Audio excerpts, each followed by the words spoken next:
even in their own publications, they indicated that some of these projects were inherited. Now, those projects that were inherited were about 23, 24 projects. Yes. These projects, when they were awarded on sole source basis, did not have a dedicated fund for it. And so when we took over, almost all the contractors had vacated sites.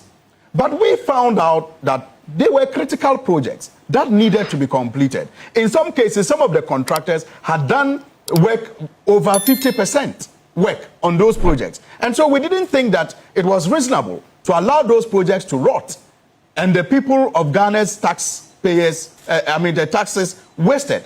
And after all, it is even an obligation on every government under the principles of state policy to continue with projects that it inherited. And so we decided that we were going to take them on board and then innovate them with a big push, agenda. And so you have Fourth Estate, suggest that these projects were also new projects that were awarded, as if they wanted us, Alfred, to have terminated the projects. I mean, what sense does it make that you have a contractor on site who has done work to about 50%, but has abandoned the project because he has not been paid for the work that he has done? Then government finds new money, and government now comes to open advertisement up for that project that a contractor is on and has done 50% and hasn't been paid. I mean, what sense does that make? Well, so they were simply asked to bring their projects, their contracts, so that we will update it to today's, currency, and award it under the big push agenda. And so they were not new projects that had to go through tendering.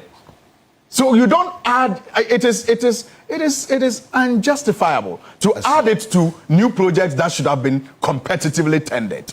So if it is done sole source, it is that exceptional circumstance that we promise that we will use sole source, which is clearly under the law. You see, and that's where I got on to this point. To be fair to the Fourth Estate, the big amounts allocated to the big push with this big agenda would obviously attract some big attention. Absolutely. So you don't take it away from them. And it is fair. To look into it. But then again, because you talk about the abuse of it and why you argue that from where we are coming from in terms of how many contracts were awarded under sole sourcing then by the previous administration and what is happening now, you think that there's an improvement. Your definition of the abuse is subjective, right? It's something that we can subject to some analysis going forward.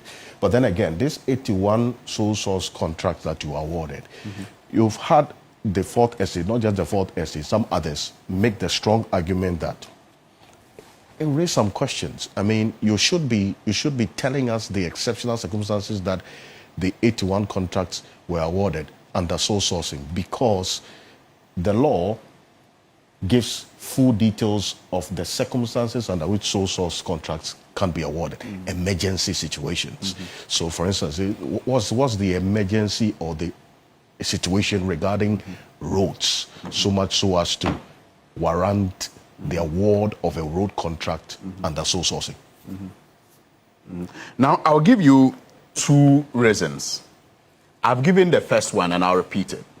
That when you look at the 76% on your board, the 81 contracts you are referring to, when you look at that component, you will find the contracts, the 23 contracts that we inherited are in there. Alfred, the 83 contracts that we inherited are in the 81 contracts that you suggest were sole source.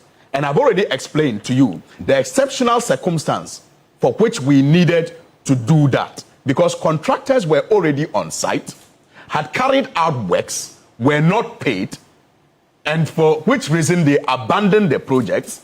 And so it didn't make sense that if government was finding new money to finish the project, those projects had to be tendered.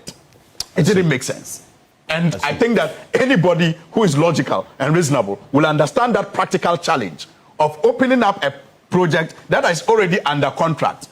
And in this case, it is the government that was failing, not the contractor, because the contractor had done his work.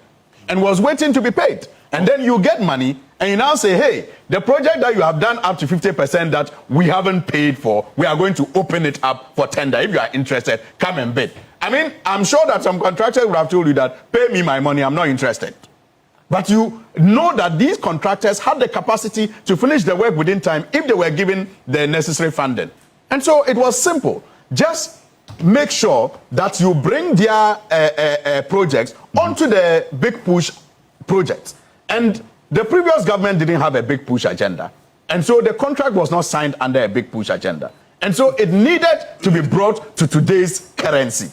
I see. And that is how come the Minister of Roads decided to bring it onto the big push agenda. You have already indicated the funding sources for big push. Yes. And so if a contract like that is not signed under big push, it cannot get payment per the arrangement that the Finance Ministry has done, which Parliament has also supported with a law.